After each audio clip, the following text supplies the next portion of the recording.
relatable. You are standing in a long, winding line to vote. Yeah, we have all been there. Right, your feet are tired. You've been waiting for what feels like hours. But you do it because you assume your single vote is a tiny but incredibly secure drop in a very large bucket. It is the whole foundation of the democratic process, really. Exactly. But what happens if the math behind that bucket suddenly stops making physical sense? What if the numbers being reported simply do not line up with the reality of time and space? Well, that is a scenario that immediately strikes at the heart of public trust. When the basic arithmetic of an election starts to look physically impossible, it raises questions that go far beyond just who won and who lost. It really forces us to look at the mechanics of how our voices are recorded and whether the systems we rely on are actually functioning the way we're told they do. Which brings us to the core of today's discussion. Yes, because today we are exploring a massive controversy surrounding the 2024 Andhra Pradesh elections. This is for both the State Assembly and the Lok Sabha.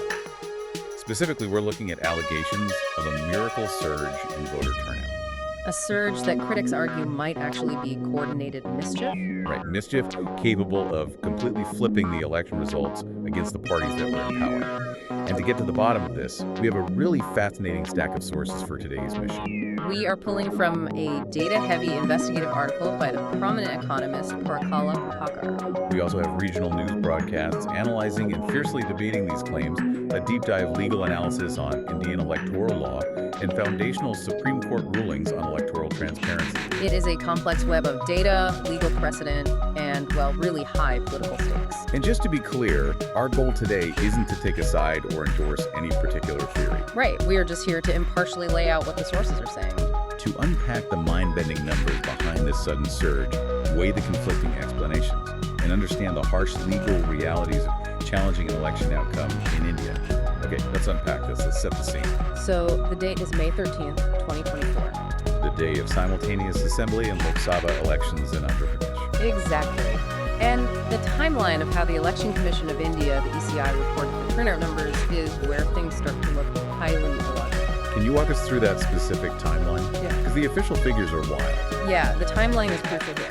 According to the data, at 5:00 p.m. on Election Day, the Chief Electoral Officer of AP announced a turnout of 68.04%. Which seems like a totally standard, realistic figure for late afternoon. It does. But then at 8:00 p.m., the ECI updated this figure to 68.9%. Wait, so that is an increase of just 0.08%. Exactly, over 3 prime evening hours.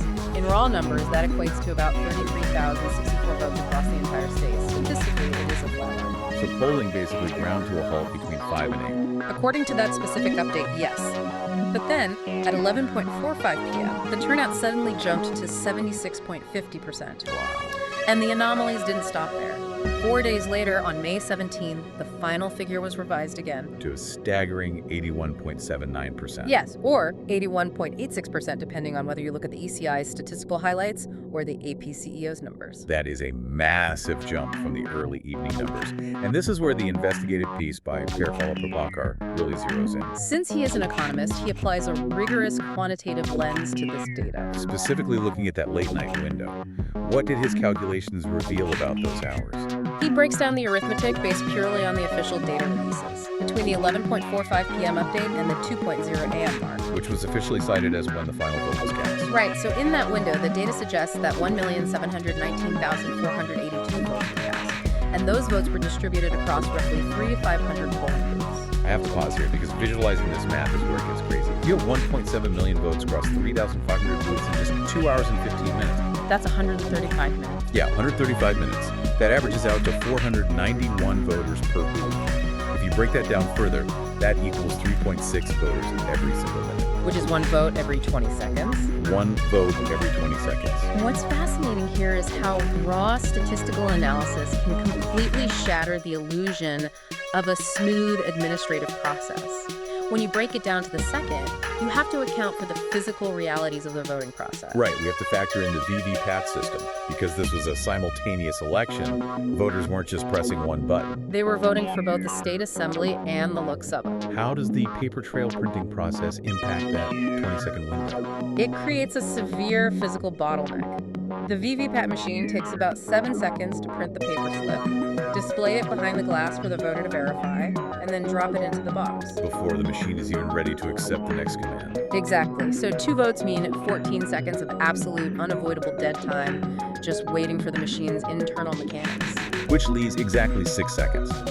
6 seconds for a voter to walk into the booth, have their ID checked against the electoral roll, sign the register, get their finger inked, Move to the first voting compartment, cast the first vote. wait for the first slip, walk to the second compartment, cast the second vote, wait for the second slip, and exit. I mean, I couldn't even get my wallet out of my pocket in 6 seconds. It paints a picture of a physical impossibility.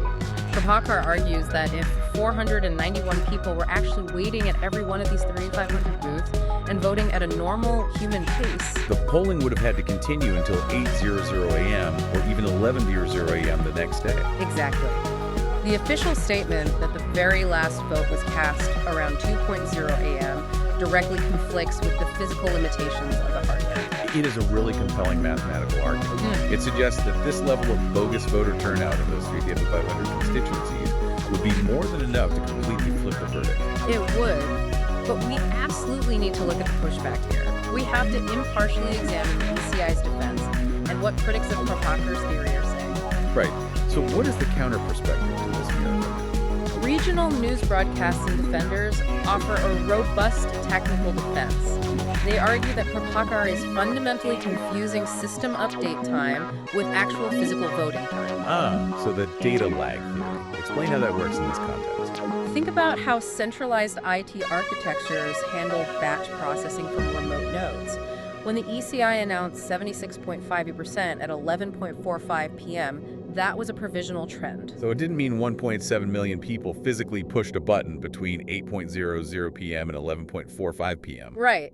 It meant that 11:45 p.m. was the moment the data from the field finally synced to the central server. Because field data in remote areas syncs slowly. Exactly. You have network latency, connectivity issues in rural constituencies, and mandatory verification protocols. Returning officers have to verify the numbers before pushing them up the chain. So the votes didn't physically happen in that late night window. They were simply entered into the central system. But what about the 2:00 a.m. cutoff? If the system was just catching up on a backlog of data, why the specific announcement about 2:08? Critics of the miracle math point out that the statement, "the last vote was cast at 2:00 a.m., has been misconstrued. It meant that the very last person in the entire state of Andhra Pradesh cast their vote at 2:00 a.m. at one specific booth. It did not mean that all 3,500 booths were operating at maximum speed until exactly 2:00 a.m. I see. So many booths likely finished at 8:00 p.m., others at 10:00 p.m. Yes. Lumping them all together to calculate a 20-second per vote average across the board is, they argue, a statistical fallacy. That does make logical sense from an IT perspective. And the sources point out another reality check on the ground, which is Form 17C. Form 17C is the ultimate reconciliation tool in the Indian electoral process. How does that document factor into this debate? At the end of polling at every single booth, the presiding officer presses the total button on the EVM. The machine displays the exact number of votes cast. And this physical number is recorded on Form 17C. Yes, and a signed physical copy is handed to every political party's polling agent present in the room. Meaning, every party walks away that night with a hard copy receipt of exactly how many votes were cast in that specific machine. Correct. And on counting day, before the EVM is even opened, that digital total is verified against the agent's physical Form 17C tallies. So what's the crucial point here? The sources highlight a complete lack of formal grievances. No political agents filed official complaints on counting day stating that the physical EVM counts differed from their Form 17C records. Which means if massive vote stuffing occurred in the middle of the night, the final EVM count wouldn't match the records the opposition agents took home. Exactly. Here's where it gets really interesting, though. The data lag defense and the Form 17C argument are strong, but the critics point out a gaping hole in this narrative regarding the media. A media puzzle. Right. Indian elections are highly televised, hyper-local events.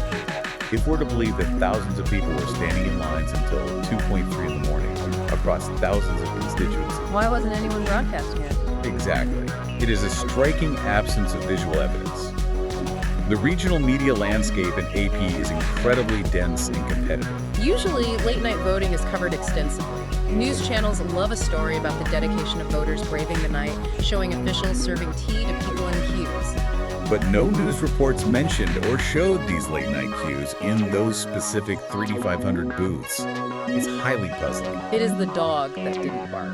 And because of this lack of media coverage, critics raise a terrifying ramification. The ghost voter theory. Right. If real physical voters weren't standing in those lines until 2:00 a.m., but the voter turnout percentage officially went up. Did polling officials themselves cast votes for ghost voters in the dead of night after actual citizens had gone home? That is the core of the mischief allegation Prabhakar and others are raising. If the booths were empty, but the data showed continuous voting, the only explanation is internal manipulation.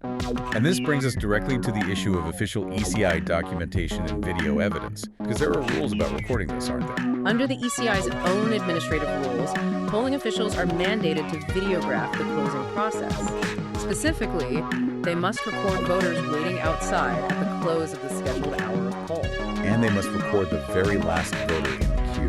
Exactly. So the proof should exist. There should be CCTV or official video footage showing whether these 3,500 booths had lines at midnight or if they were deserted. Prabhakar and opposition leaders are demanding to see this footage. And what is the status of those demands? According to the sources, the response has been opaque. There are claims circulating from political figures that this specific footage is routinely deleted after 40 days as part of standard data management. Wow. If that footage is deleted, it removes the primary mechanism for verifying the physical reality that night. You are left with the raw data anomalies on one side and the procedural data lag defense on the other, with no visual tiebreaker. Which leads to the obvious question. What can actually be done about this now? Can an election be overturned if these anomalies are proven true? That brings us to the legal analysis source, and it paints a very stark picture of Indian electoral law. The short answer is no, right? The short answer is that overturning this election is incredibly difficult, bordering on legally impossible at this stage. Walk us through the legal wall here. Why is the door shut? In India, the Representation of the People Act of 1951 governs the conduct of elections. It sets an absolute, non-extendable 45-day deadline from the date of the election result to file an election petition. An election petition in the High Court is the sole legal vehicle to challenge a result. Correct. Because these statistical allegations gained major traction well after that 45-day window closed, the statutory time limit has expired. So even if someone suddenly found a smoking gun video today showing an empty booth while votes were ticking up, they couldn't take it to court to change the 2024 result. They could not use it to overturn the result via an election petition. And it's not just a statutory limitation, it is baked into the Constitution itself. Article 329B, right? Yes. Article 329B places a near total bar on judicial interference in electoral matters once the process is complete. What is the historical context for such a strict cutoff? It seems designed to protect the results at all costs. The Supreme Court has consistently upheld this strict interpretation to ensure the stability of the government. Because you can't have a country of over 1 billion people in a constant state of electoral limbo. Exactly. If results could be challenged months or years later based on new data interpretations, the machinery of governance would paralyze. So the 45-day window forces any challenges to be swift. Ensuring that once a government is seated, it has the mandate to rule. The 2024 results are, for all intents and purposes, locked. That makes the political ramifications of this controversy even more intense. The losing parties have to govern or sit in opposition under a result they believe is mathematically tainted. Our sources mention Y.S. Jagan, the former chief minister whose party lost heavily. What is his specific argument regarding these numbers? He points to a massive 12.5% discrepancy between the initial 5.000 p.m. numbers and the finalized tally. In electoral politics, a 12.5% swing is seismic. It is more than enough to completely alter a mandate. He has publicly questioned why national opposition leaders like Rahul Gandhi are quick to allege vote theft in other states, but have seemingly ignored these glaring discrepancies in Andhra Pradesh. It really highlights how electoral data is often weaponized politically. Depending on who wins and who loses, the same data lag can be dismissed as a technical glitch or elevated conspiracy. But looking past the partisan politics, the real issue here is the Election Commission's integrity. Absolutely. Public trust is the currency of any democracy. Even if the ECI's explanation of a harmless data lag is 100% true. Their communication and transparency have been heavily criticized. Our sources point out the issue with the Form 20 data. There was a 100-day delay in uploading the official Form 20 data to the ECI website. And Form 20 is the final result sheet showing booth-wise voting. Why wait over 3 months to release the one granular document that could theoretically clear all this up? And when it is finally released, the format matters. Right. The Supreme Court of India has ruled extensively on the paramount importance of electoral transparency.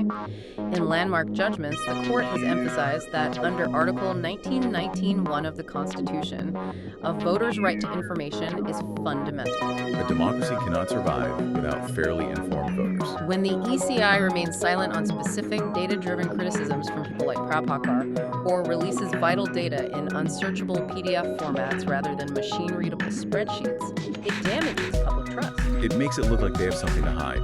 If the data exonerates the process, why not publish it in an Excel file the next day so analysts can independently verify the data lag theory? This raises an important question about the role of the ECI moving forward. While the 2024 election results cannot be overturned, the legal sources point out that the ECI is not powerless to address this. Because under Article 324 of the Constitution, the Election Commission has plenary powers of superintendence, direction, and control over elections. Right, so they have the absolute authority to initiate an internal administrative inquiry right now? Not to change the past, but to fix the future. If we connect this to the bigger picture, an Article 324 inquiry would serve to restore integrity. They could investigate these specific 3,500 booths to determine exactly what caused the lag. They could implement strict rules mandating that all electoral data be published immediately in text searchable formats. They could audit their own digital infrastructure to ensure that a server sync delay never again mimics the statistical footprint of a midnight ballot stuffing operation. It seems like a necessary step. When data is opaque, conspiracy theories thrive. When data is transparent, accessible, and timely, the truth is much easier to defend. So what does this all mean for you? Whether you live in Andhra Pradesh, another part of India, or anywhere else in the democratic world, The mechanics of how your vote is counted and how clearly that data is communicated to the public dictates the actual health of your democracy. transparency isn't just a buzzword. It is quite literally the only defense against the suspicion of stolen mandates. When the numbers don't make sense, the public has a fundamental right to ask why, and the institutions have a fundamental duty to explain it clearly, backed by verifiable evidence. A system is only as strong as the public's belief in it. Which leaves us with a final, somewhat provocative thought to mull over. We spend so much time debating the intricacies of digital infrastructure server syncs, batch processing, digital paper trails. But if the complexity of these modern systems requires an almost blind faith from the public to understand them, at what point does digital trust shatter completely? And if that happens, will democracies be forced to return to entirely analog, paper-based elections? Are we willing to trade the instantaneous gratification of digital counting for the slow, visible, but undeniable reality of counting paper ballots by hand for days on end? Something to think about the next time you drop your vote. That is all for today's deep dive. Keep questioning the numbers, and we will see you next time.